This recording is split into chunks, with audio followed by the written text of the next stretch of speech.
Okay. Ready?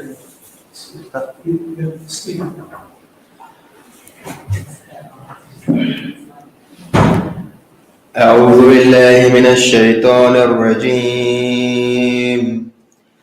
بسم الله الرحمن الرحيم. ياسين والقرآن الحكيم إنك لمن المرسلين على صراط مستقيم تنزيل العزيز الرحيم لتنذر قوما ما أنذر آباؤهم فهم غافلون لقد حق القول على أكثرهم فهم لا يؤمنون إنا جعلنا في أعناقهم أغلالا فهي إلى الأذقان فهم مقمحون وجعلنا من بين أيديهم سدا ومن خلفهم سدا فأغشيناهم فهم لا يبصرون وسواء عليهم أأنذرتهم أم لم تنذرهم لا يؤمنون إنما تنذر من اتبع الذكر وخشي الرحمن بالغيب فبشره بمغفرة وأجر كريم إنا نحن نحيي الموتى ونكتب ما قدموا وآثارهم وكل شيء أحصيناه في إمام مبين واضرب لهم مثلا أصحاب القرية إذ جاءها المرسلون إذ أرسلنا إليهم اثنين فكذبوهما فعززنا بثالث فقالوا إنا إليكم مرسلون قالوا ما أنتم إلا بشر مثلنا وما أنزل الرحمن من شيء إن أنتم إلا تكذبون قالوا ربنا يعلم إنا إليكم لمرسلون وما علينا إلا البلاغ المبين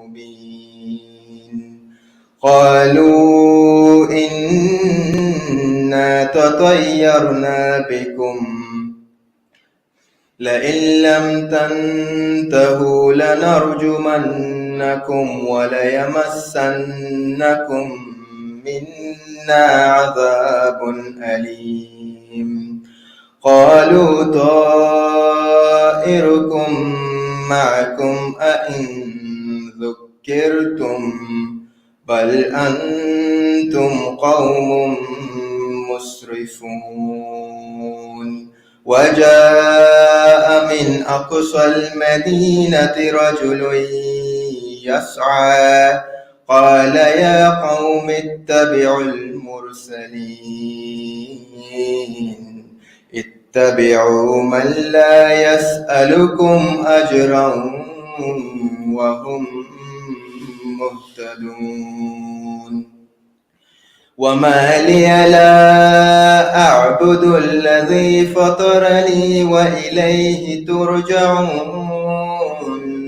أأتخذ من دونه آلهة إن يردني الرحمن بضر لا تغن عني شفاعتهم شيئا إن يردني الرحمن بضر لا تغن عني شفاعتهم شيئا ولا ينقذون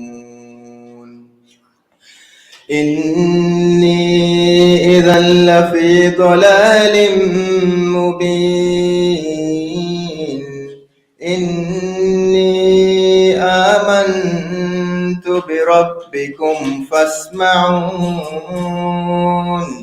قيل ادخل الجنة قال يا ليت قومي يعلمون قال يا ليت قومي يعلمون بما غفر لي ربي وجعلني من المكرمين وما أنزلنا على قومه من بعده من جند من السماء وما كنا منزلين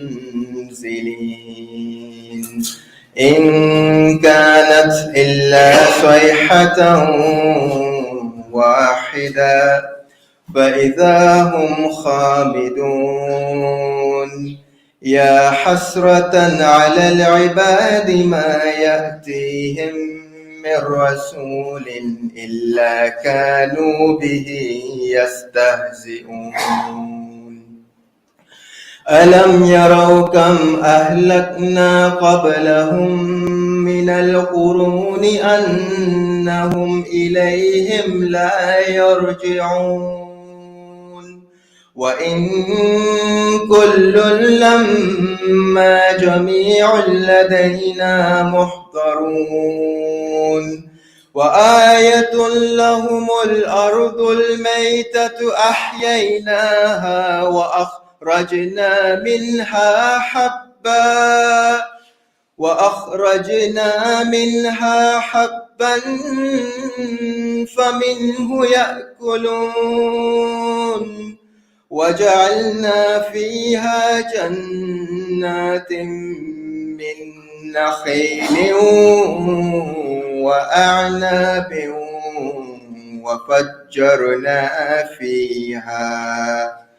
وفجرنا فيها من العيون ليأكلوا من ثمره وما عملته أيديهم أفلا يشكرون سبحان الذي خلق الأزواج كلها مما تنبت الأرض ومن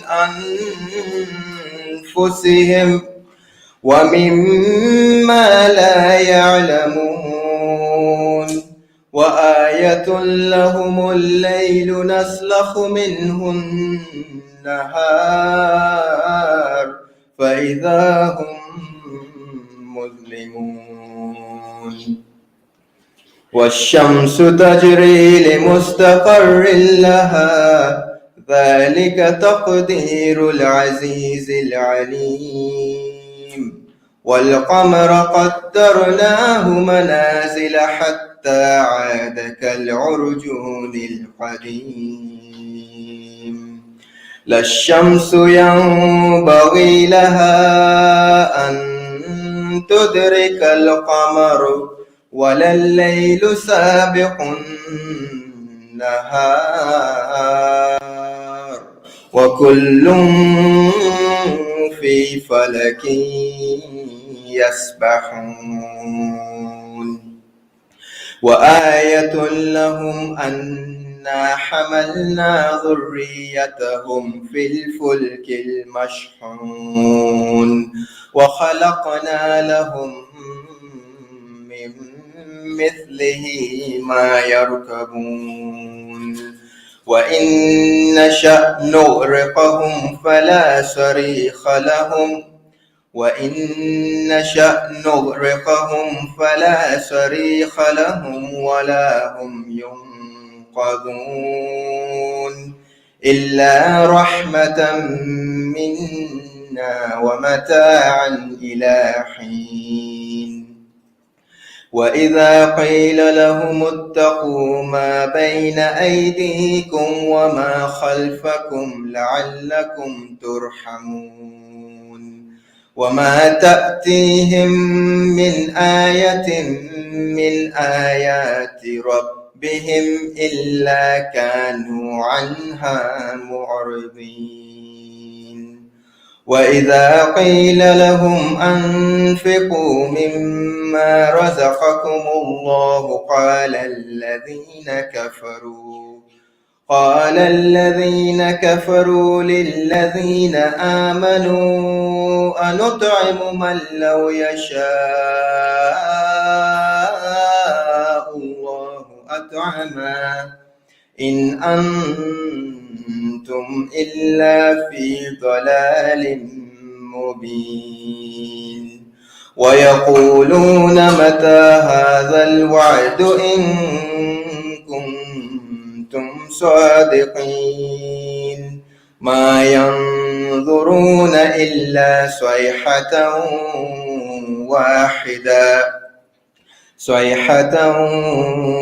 واحدة تأخذهم وهم يخصمون فلا يستطيعون توصية ولا إلى أهلهم يرجعون. ونفخ في السور فإذا هم من الأجداث إلى ربهم ينسلون قالوا يا ويلنا من بعثنا من مرقدنا هذا ما وعد الرحمن وصدق المرسلون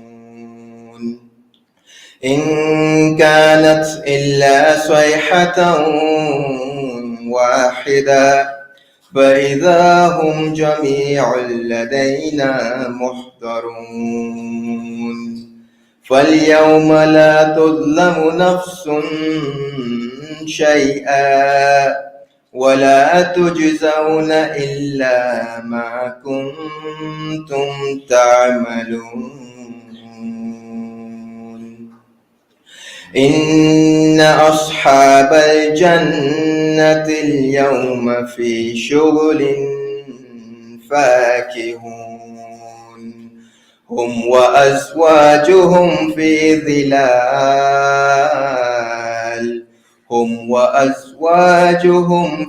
ظلال على الأرائك متكئون لهم فيها فاكهة ولهم ما يدعون سلام قولا من رب رحيم. وامتازوا اليوم أيها المجرمون ألم أعهد إليكم يا بني آدم ألا تعبدوا الشيطان إنه لكم عدو مبين وأن اعبدوني هذا صراط مستقيم. ولقد أضل منكم جبلا كثيرا أفلم تكونوا تعقلون. هذه جهنم التي كنتم توعدون اصلوها اليوم بما كنتم تكفرون. اليوم نختم على بأفواههم وتكلمنا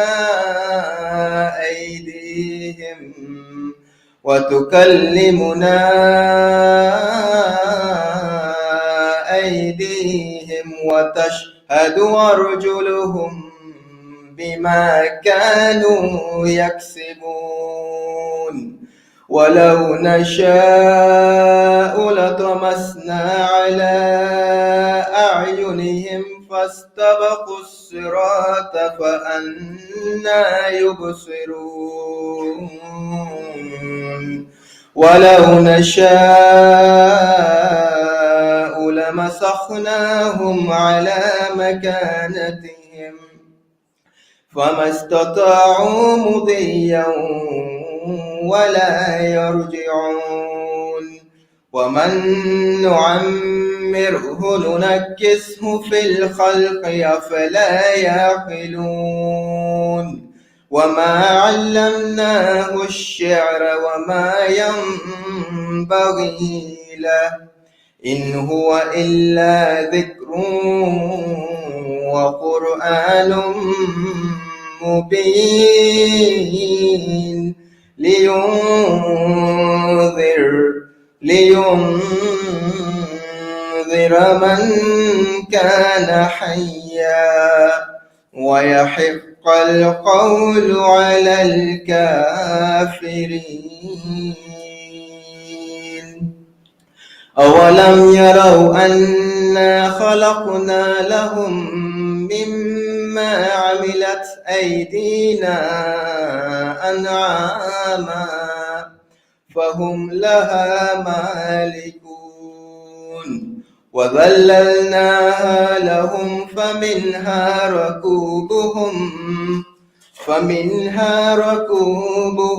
ومنها يأكلون ولهم فيها منافع ومشارب أفلا يشكرون واتخذوا من دون الله آلهة لعلهم ينصرون لا يستطيعون نصرهم وهم لهم جند محضرون فلا يحزنك قولهم إنا نعلم ما يسرون وما يعلنون أولم ير الإنسان أنا خلقناه من نطفة فإذا هو خصيم مبين وضرب لنا مثلا ونسي خلقه قال من يحيي العظام وهي رميم قل يحييها الذي أنشأها أول مرة وهو بكل خلق عليم قل يحييها الذي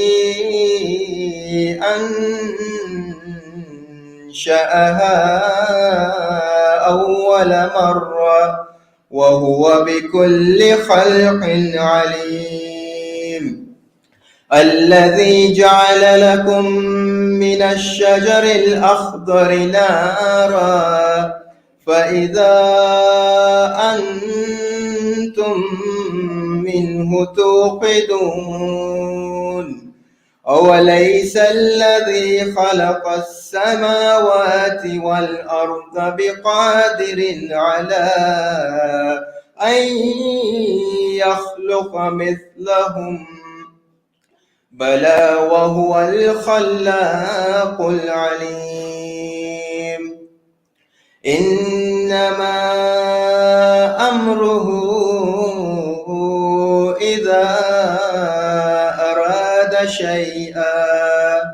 إذا أراد شيئا أن يقول له كن فيكون فسبحان الذي بيده ملكوت كل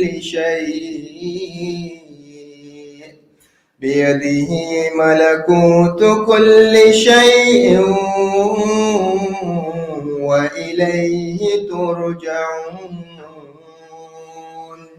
صدق الله العلي العظيم. صلوات.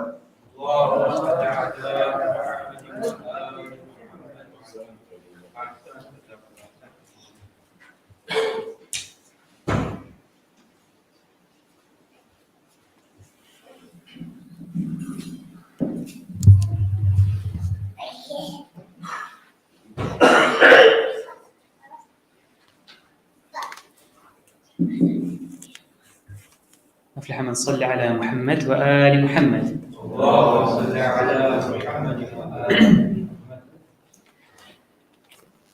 Take my words, O Muslim, with no sword, O Muslim, O son of Aqil, on my side, O Muslim, you're my pride, O Muslim, O son of Aqil.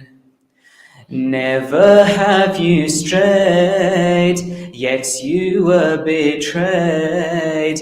Never have you strayed, yet you were betrayed. Yet you were betrayed, O son of Aqil. Permit me to recite to you about a fight, good versus evil.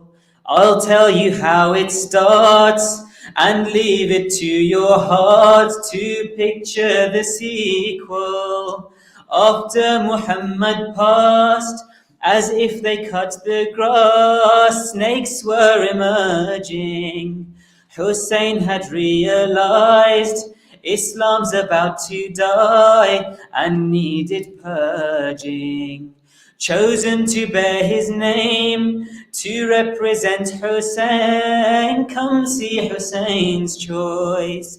Muslim more than sufficed to be Hussein's two eyes and be Hussein's voice.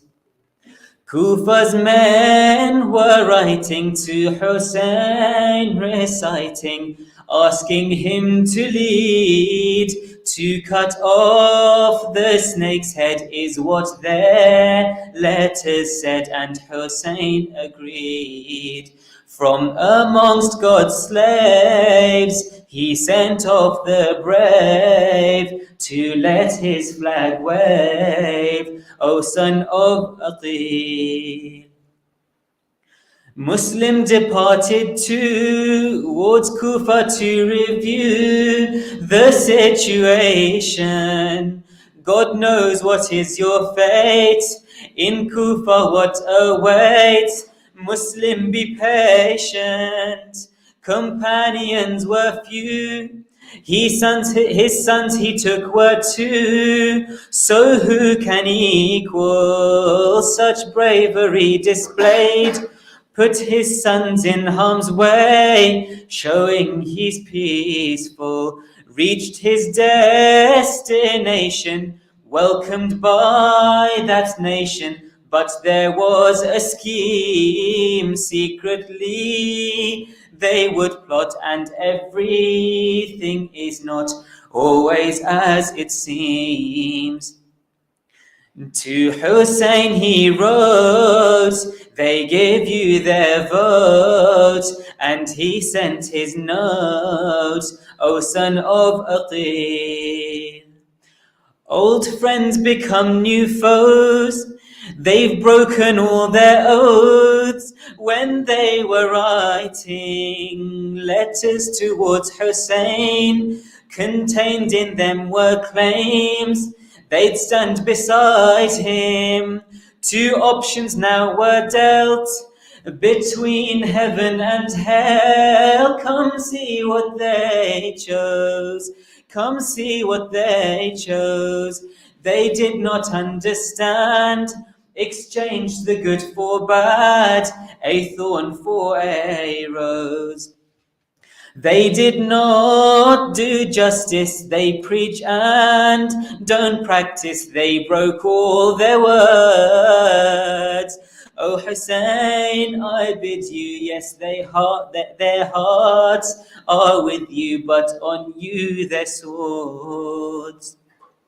Muslim is in flames, crying for Hussein. Muslim is in flames, crying for Hussein. No one shares his pain, O son of Aqil. Now as you near your end, lonely without a friend, it is reminding me of how Imam Hussein stood lonely on that plain. I'm visualizing if you're selling your soul and Allah is your goal, you will be cherished. But tell me what they're worth if your goal is this earth, and earth will perish. Evil surrounds you now, your children will be drowned, you can't protect them.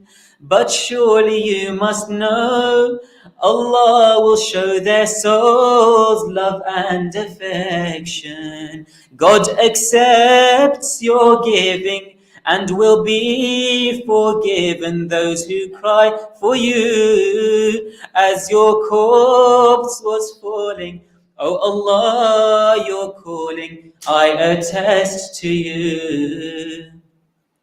Never have you strayed, yet you were betrayed, yet you were betrayed. O son of Aqil, take my words, O Muslim, with no sword, O Muslim. O son of Aqil, on my side, O Muslim. You're my pride, O Muslim, O son of Aqil. صل على محمد وآل محمد.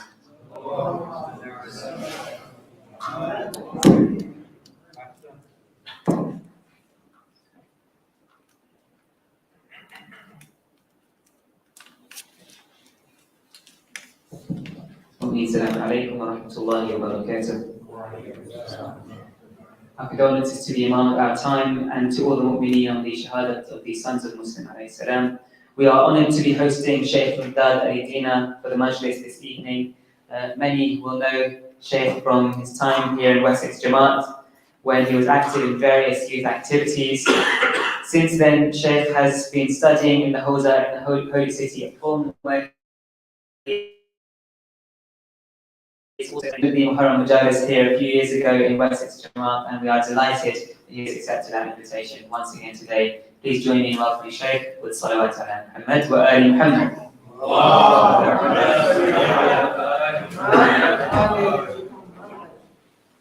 صلوا على محمد وآل محمد.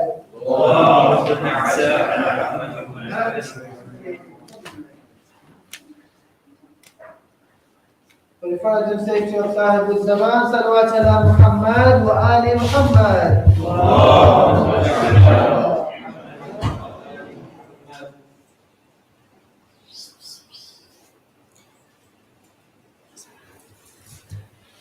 أعوذ بالله من الشيطان الرجيم.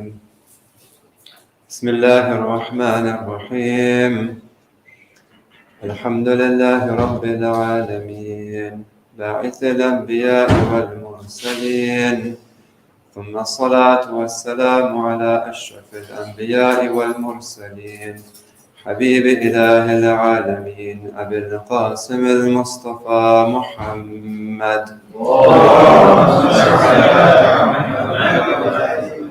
وعلى أهل بيته الطيبين الطاهرين، لا سيما بقية الله في الأرضين، واللعن الدائم على أعدائهم أجمعين. أما بعد، فقد قال الله عز وجل في كتابه الكريم: أعوذ بالله من الشيطان الرجيم، من كان يريد العزة من أراد أن يكون أعز الناس من كان يريد العزة فلله العزة جميعا آمنا بالله صدق الله العلي العظيم.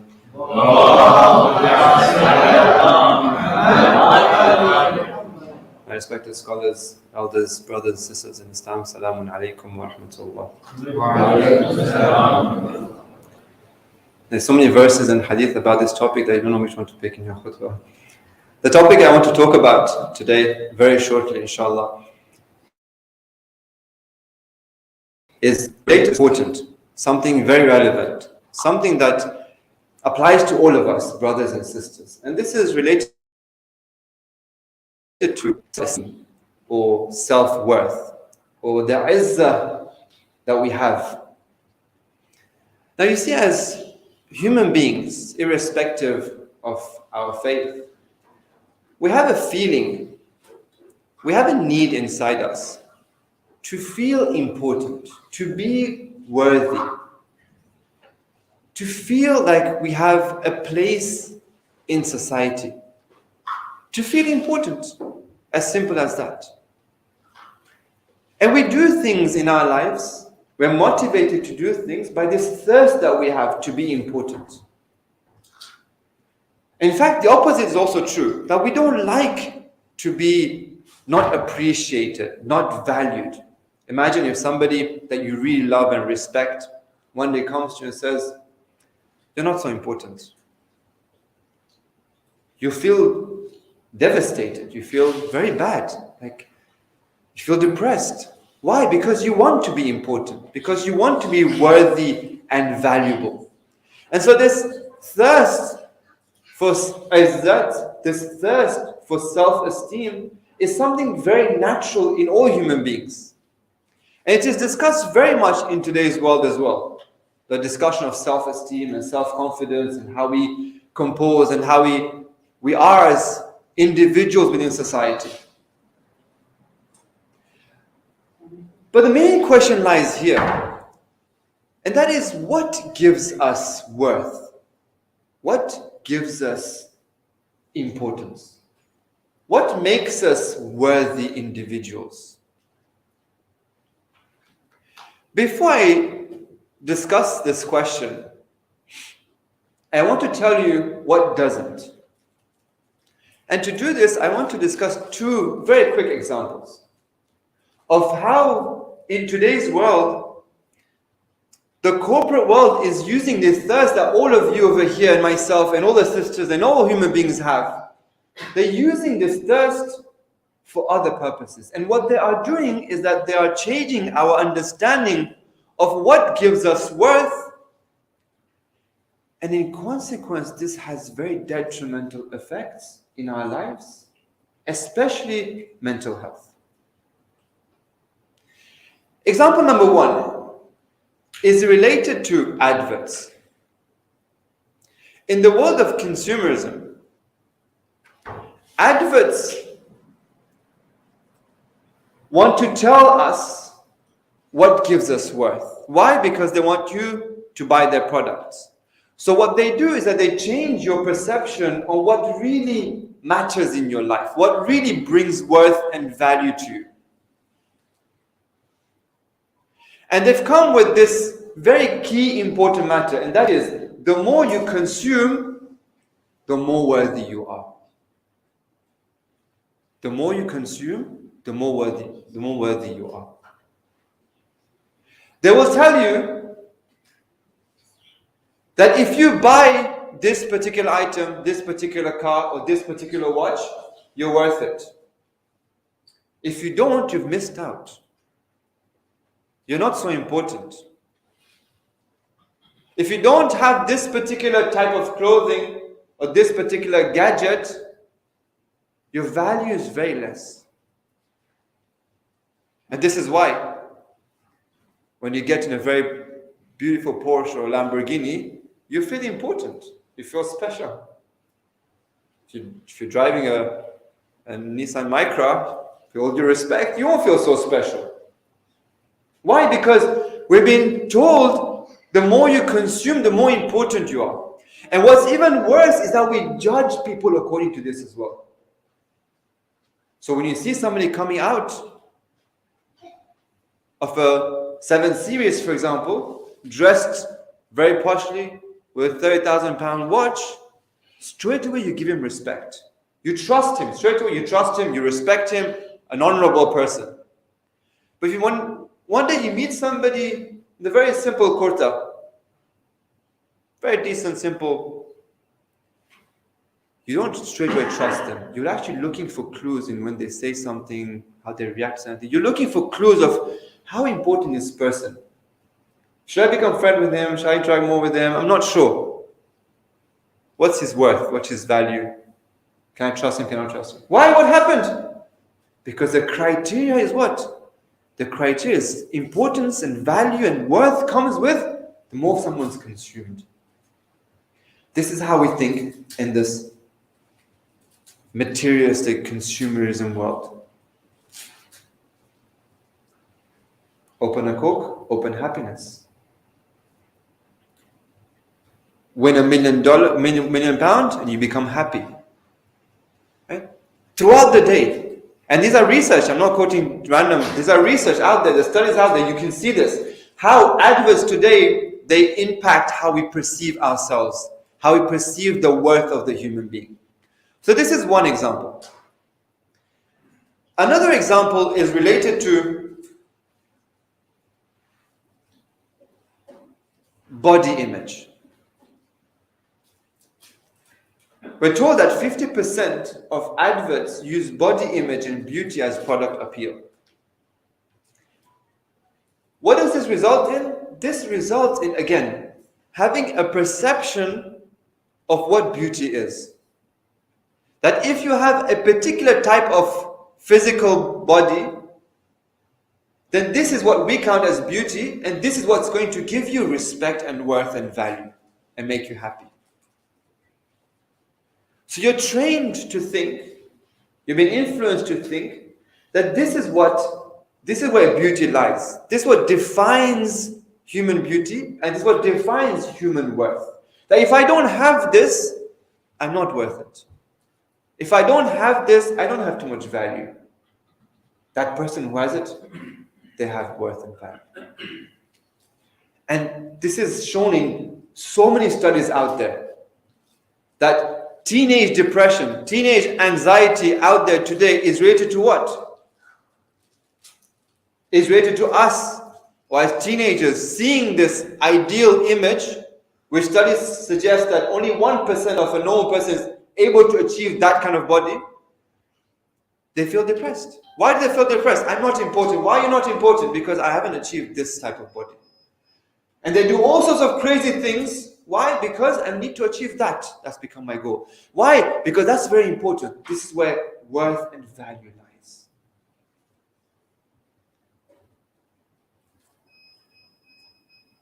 So you see, these are two examples where we've been taught something, we've been influenced to think in a particular way regarding what? Regarding the worth of the human being.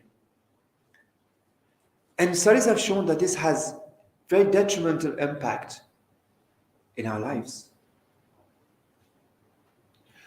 So question, you ask me, why? Why isn't this going to give human worth and value? Why isn't having a very beautiful car and dressing up very nicely and very importantly and buying all these things, consuming this world, isn't that going to give us worth? Why doesn't it give us worth and value? To answer this question, we need to know ourselves to answer this question. Point number 2. It's like, I have a 3-year-old daughter. She's holding a big marker. She goes in my office and she picks up a contract worth £3 million. And she just colors all over it. And you come and say, what are you doing? Do you know how much worth this? Do you know how much? This is worth 3 million pounds over here. And she's like, how am I supposed to know? The problem is what? The problem is that she doesn't understand the value of this. Us as human beings, we're the same. if we don't understand our true worth, our true potential, what really gives us value, then we spoil ourselves. We consume from this world, not realizing that we're actually destroying ourselves. We're not gaining anything.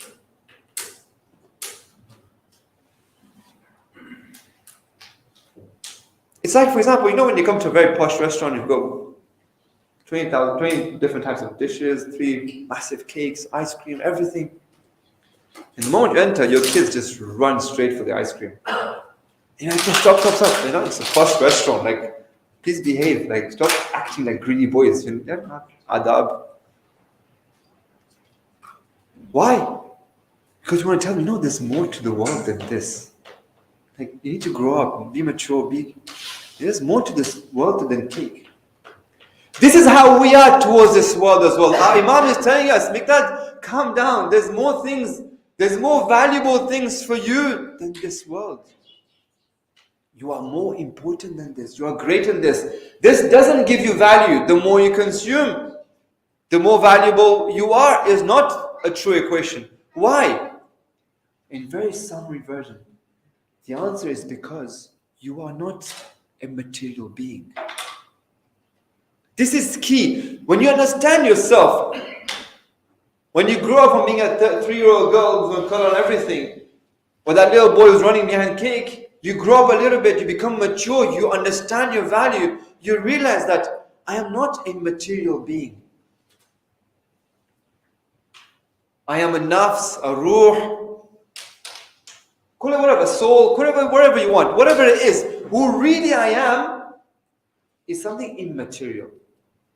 Yes, I'm interacting with you through this physical body, but who I really am is something immaterial. If that is the case, then it is impossible for something material to give me value because it is lower than me. Simple. The moment you realize that I am something immaterial, I am something beyond space and time, then it is not possible for me to find any worth in something that's lower than me. It's not possible for it to give me. And this is why we have so much emphasis on 2 things in Islam. 1 is that know yourself. And 2, value yourself. Value yourself. And the moment you value yourself, the moment you give worth to yourself, the moment you build true self-esteem, naturally one of the consequences is what? That you'll feel this dunya as not worth anything. Amir al-Mu'minin says, Man karumat alayhi nafsuh, hanat alayhi dunya. A person who has ikram for himself, a person who values himself, a person who gives worth to himself, hanat alayhi dunya. Dunya becomes very petty. Not that he doesn't have from this world. Have from this world. Have your big cars and your big houses. Very important. It's not saying don't have. It says don't think that it gives you worth. Islam never says don't have from this world. Yes, drive very nice cars, have a good job. Just know one thing, that this never gives you worth. This is not what's going to give you value. Don't think you're important because you have it. There's greater things for you. You are greater than this. Dunya becomes petty for you. You have it, you don't have it. Doesn't make a difference. Okay. So next question, point number 3 is that, okay, what does then? What gives me value? You just mentioned that consuming this world doesn't give me value. Then what does? What gives me worth and value? What makes the human being valuable? That you become the best of creation. What gives you this maqam, this izzah? Only one thing. And that is a relationship with Allah subhanahu wa ta'ala. The more faith we have, the more iman we have, the closer we get to Allah subhanahu wa ta'ala, the more worth the human being has. And this, subhanallah, everybody understands. Even those who are so much engulfed in this world, the moment they see a person who has established a true relation with Allah, they wish they had this, because they know inside them, their filter knows that true human worth is acquired only through the relation with Allah. Let me give you an example. Once Muawiyah comes to Medina, this is after the Shahadat of Amir al-Mu'mineen, Shaykh Saduq and others narrate this report. They said that Muawiyah was brought to Dhirar in his company. He says, come to me. Dhirar is one of the companions of Amir al-Mu'mineen. And Muawiyah tells Dhirar, Sifli Aliyan, describe me Ali. You are the companion of Ali, describe to me Ali. So Dhirar says leave me alone, please. I don't want to describe Ali. Excuse me if you don't mind, there's no need. And Muawiyah insists. Muawiyah says, no, I want you to describe me Ali. Then Dhirar says, إِذْ لَا بُدْ, if there's no choice, if I have no choice, then listen to me. And then Dhirar goes on to describe Ali, and he picks that aspect of Ali alayhi salam, where he describes how beautiful his relationship with Allah subhanahu wa ta'ala. And look what happens. He says, عَلِيًا بَعِيدَ الْمَدَى شَدِيدَ الْقُوَى يَقُولُ فَصْلًا وَيَحْكُمُ عَدْلًا.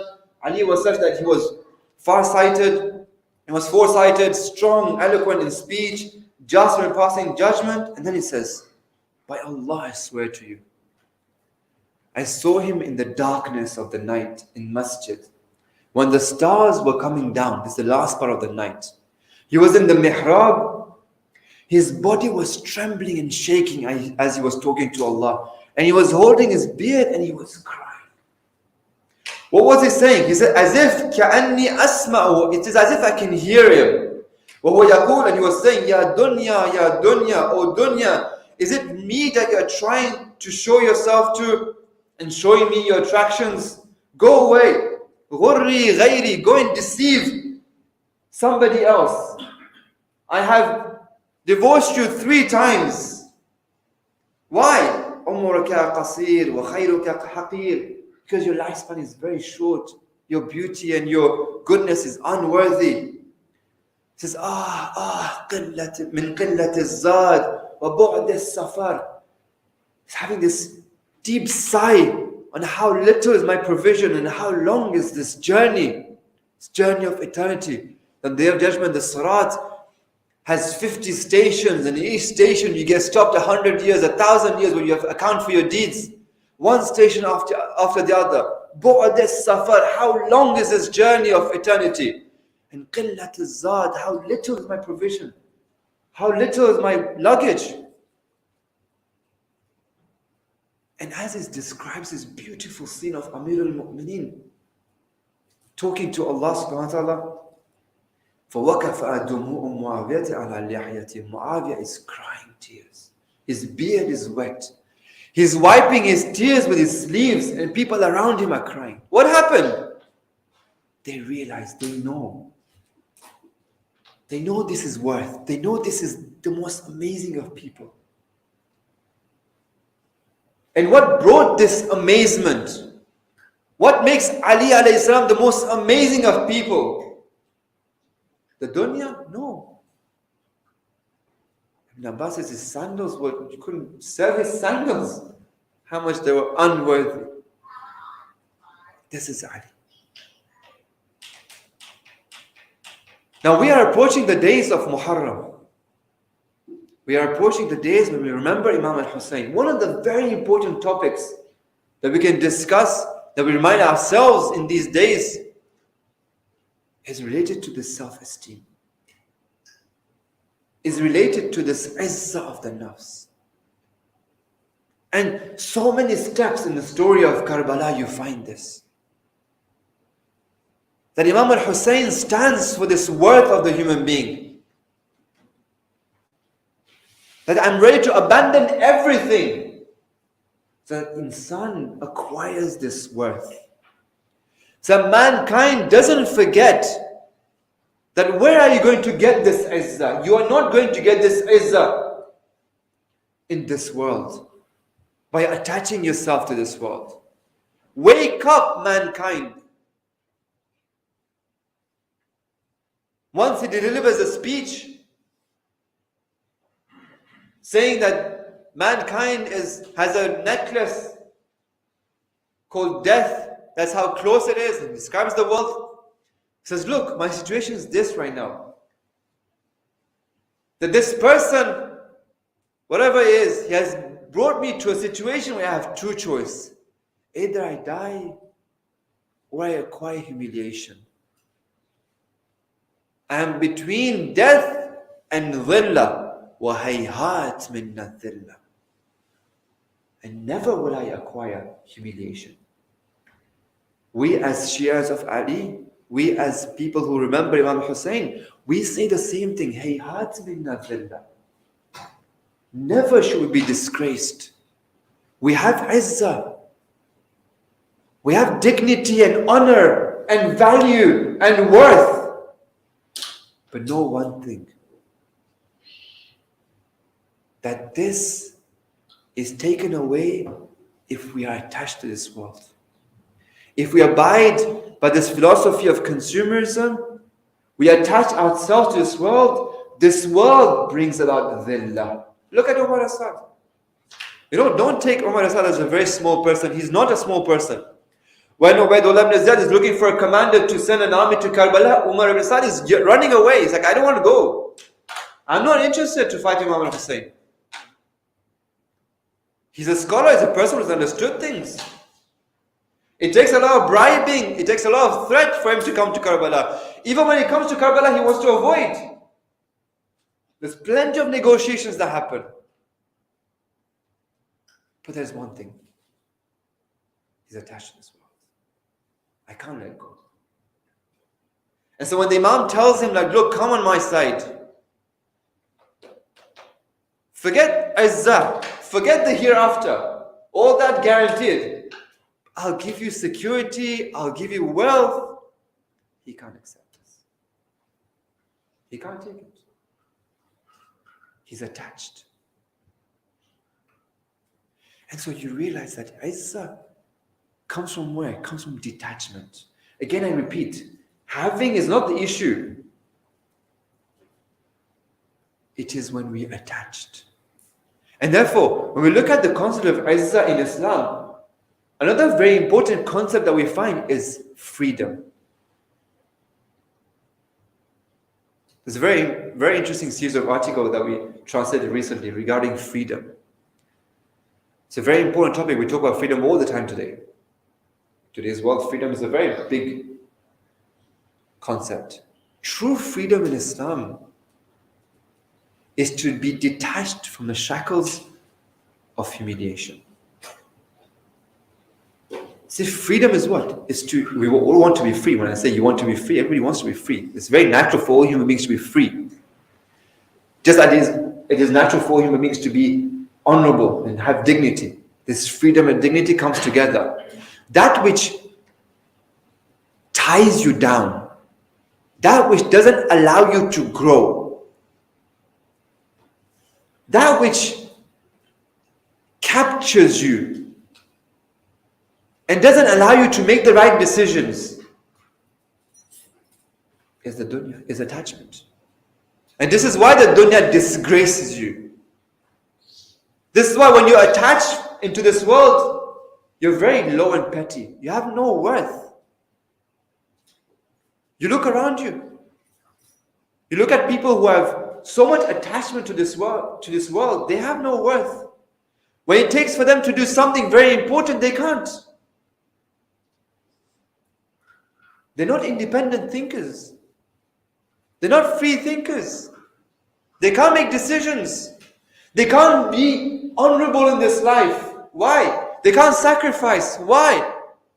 Because they're attached. So what does this attachment do? It brings you down. It pulls you down. And this is the message of Karbala. This is the message of Imam al-Hussein. This is what he talks about. Another story now, I'll end over here. Farazdak is coming back from Kufa and the Imam asks him, tell me about the people of Kufa. And he says this famous sentence you've heard, that their hearts are with you but their swords are against you. And the Imam says, yes, what you're saying is correct. Inna nas abidul mal. People are servants of wealth. What does that mean? It means that they have attached themselves to wealth so much that they can't come out. They can't be free. They're servants, they're slaves. Imagine if I told you today that you're a slave and your master is humiliating you. You feel really bad. Slavery goes against dignity. Right? We abolish slavery because of what? Because of human dignity. But today you're a slave of wealth. It means what? It means that when you have to make a decision and be independent in your decision, you can't. Oh, my family, my work, my car, my watch. What happened? I thought you were a free man. No, you're not a free man. You're a slave of this world. And Imam says, I've come to Karbala to save you from this shackles. To free you. وَالدِّينَ لَا يَقُوا عَلَىٰ أَلْسِنَتِهِمْ. These people who they're slaves of this wealth, religion is just something that they talk about. They come, they pray, they fast. Imam says, no, that as long as their bread and butter is secure, religion is what they care about. But the moment they're faced with difficulties, قَلَّ الدَّيَّانُونَ. Very few are those who are religious, true religious. Those people who have achieved success, those people who have achieved true honor, true dignity. So to summarize, before we move on to Masail, we need to realize that the concept of self-esteem is very important. Izzatun nafs is very important. We need to raise our children. We need to inculcate our youth and ourselves this idea that we need to be very honorable, full of dignity, full of importance. This is not arrogance. Because we realize that this dignity, this self-worth comes from where? Comes from our attachment to Allah subhanahu wa ta'ala. Comes from faith. Comes from iman. When we have this, we're very full of worth and value. And we need to be free from the shackles and the slavery of this world. Because when it comes to making the right decisions, if we're attached somewhere else, then we won't be able to make decisions. So our worth and our value and our self-esteem lies in one thing, in our iman. Assalamu alayka ya Aba Abdullah. Sallallahu alayka ya Aba Abdullah. Sallallahu alayka ya Aba Abdullah. Sallallahu alayka ya Aba Abdullah. We've gathered tonight on this eve of Friday, such a beautiful day to remember Imam al-Husayn. The days of Muharram are coming. We prepare our hearts to remember Imam al-Husayn, to bring our hearts back to life through the remembrance of Karbala. O our Master, O Imam al-Husayn, please hold on to our hands and take us to Karbala on these nights of Muharram. Remember tonight the children of Imam al-Husayn, the children of Muslim ibn Aqil, and all these young souls in Karbala and Kufa. Subhanallah, how is this event so tied with these young children, these innocent young souls who are so present in this battle of Karbala, and what happens before and what happens after. These young children give us hope and show us how we can achieve such amazing faith, such amazing loyalty to Imam al-Husayn. I want to remember the sons of Muslim ibn Aqil, these two young boys who showed loyalty and who never gave up, who were always steadfast on the truth, steadfast on the path of Wilaya, We also remember Abdullah, the son of Imam al-Hasan.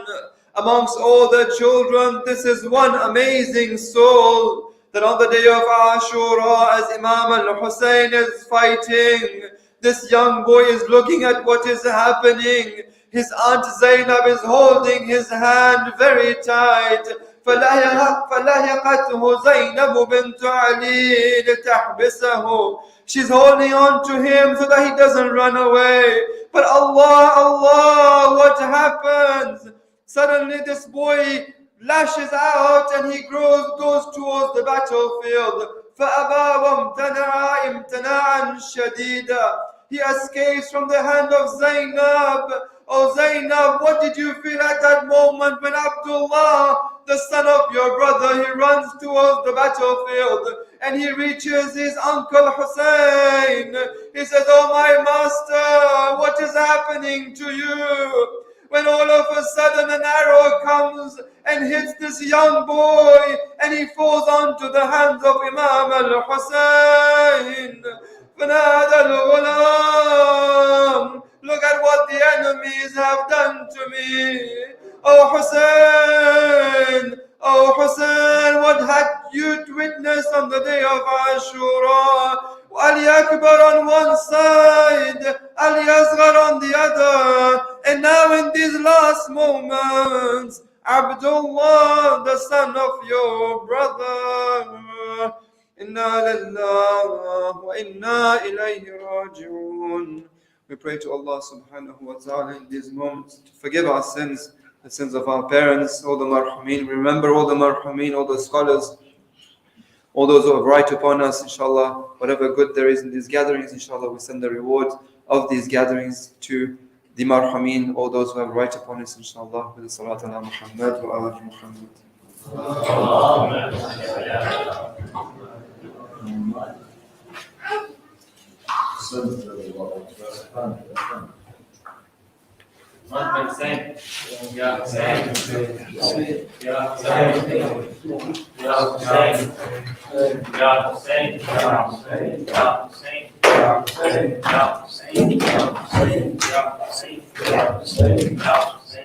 جانے والے کربلا کے کربلا لے چل مجھے جانے والے کربلا کے کربلا لے چل مجھے جانے والے کربلا کے کربلا لے چل مجھے جانے والے کربلا کے کربلا لے چل مجھے جانے والے کربلا کے کربلا لے چل مجھے روضائے شبیر پر دوں گا دعا لے چل مجھے جانے والے کربلا کے کربلا لے ہے جہاں گنجے شہیدہ ہے جہاں نہر فرات ہے جہاں گنجے شہیدہ ہے جہاں نہر فرات جس جگہ سید میرا پیار سارا لے چل مجھے جانے والے کربلا کے کربلا لے چل مجھے جانے والے کربلا کے کربلا لے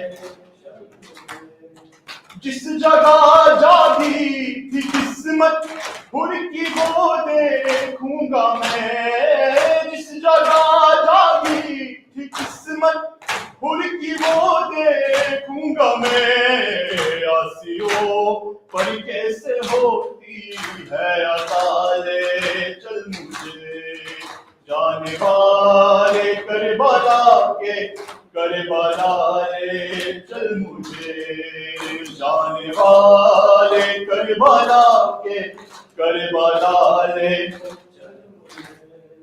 جس جگہ عباس کے بازو قلم ہو کر گرے جس جگہ عباس کے بازو قلم ہو کر گرے اس جگہ میں بھی کروں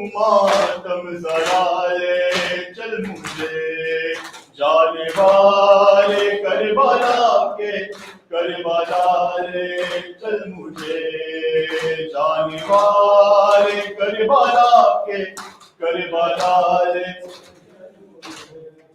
दिल उलझ कर आ गया बर्ची में अकबर का जहां दिल उलझ कर आ गया बर्ची में अकबर का जहां दिल वहां मैं भी करूं अपना फिलहाले चल मुझे Karbala Karbala Karbala Karbala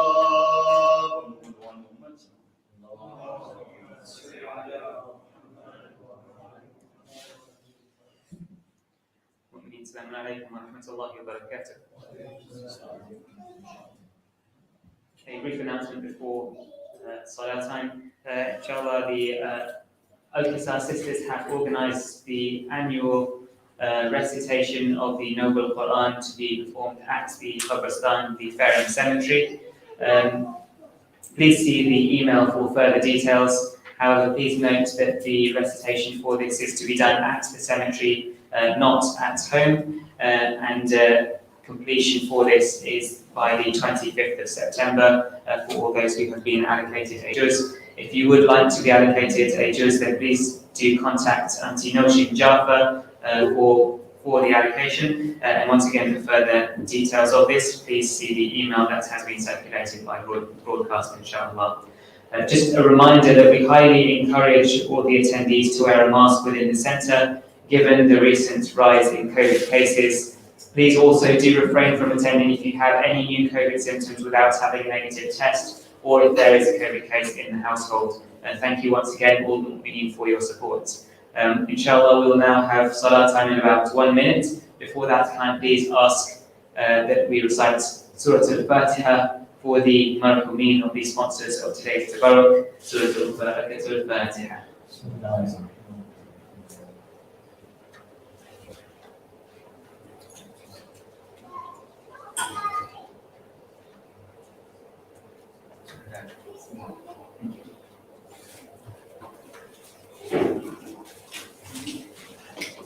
And finally, before Salat time, we'd like to express our deep gratitude to Shaykh Miqdad for delivering the Majlis this evening. Can we please do join me in thanking him with the recitation of Salawat ala Muhammad wa ali Muhammad.